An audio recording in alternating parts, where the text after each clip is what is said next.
friends, I'm coming to you from my hotel room here in Columbia, South Carolina. I wanted to put out a quick video on more lists. Are you on enough lists? Are you looking to go on to some more lists? Let me help you get on some. What you probably need to do is buy any number of things now that the federal government, more specifically the FBI and Department of Homeland Security, they have launched what they're calling Operation Flashpoint, which is essentially a joint effort between those two organizations to try to teach retailers and stores how to spot suspicious activity and suspicious persons who might be buying materials for homemade bombs. Now, we all know what those items could be. You want to talk about casting a super large net. Pool chemicals, bleach, nail polish, gas, diesel, fertilizer. Any of those things could, according to Operation Flashpoint, put you on a list and get you reported. Now, it doesn't say what you intended to do with those things.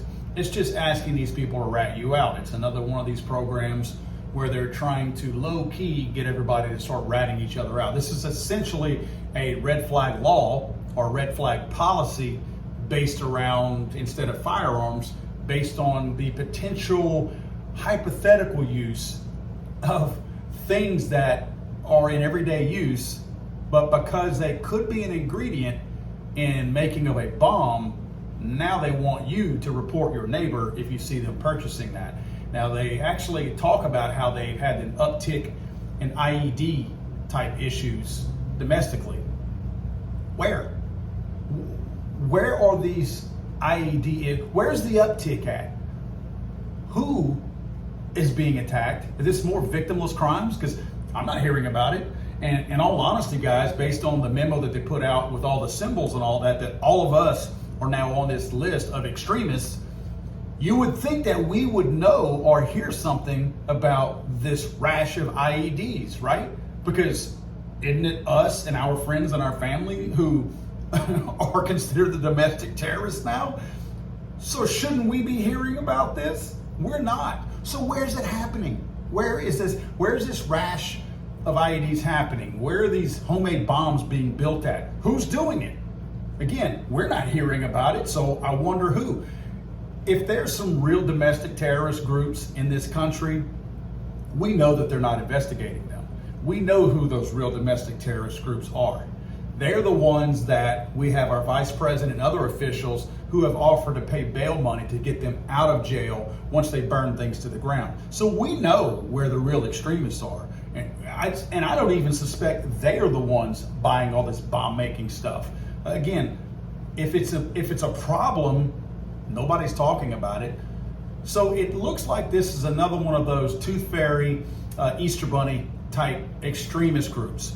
Ones that don't exist, that our federal government is trying to concoct to make us think that something out there is going on, to make people scared of people who supposedly are in the shadows, but really don't even exist. They're not even there. But they want to create that level of excitement to where people will start distrusting their neighbors, start distrusting their friends. And when they put memos out like this, they're like, aha, my neighbor bought some nail polish. Oh my goodness, there's a gallon of bleach too. I got to call this Operation Flashpoint hotline because my neighbor is now a potential domestic extremist or whatever you want to call them. Guys, it's getting old. It's getting old seeing all these new little lists and all this division that they're putting out there. Do we not recognize that there is a purposeful effort to divide people who have commonalities? It's clear what they're doing. Guys, please don't fall for this. I truly don't believe in my heart that there's any issue like that. Please don't go into this whole reporting thing and start turning on your neighbors and your friends. If there are problems, deal with it, but don't rat them out if there's nothing to rat them out about.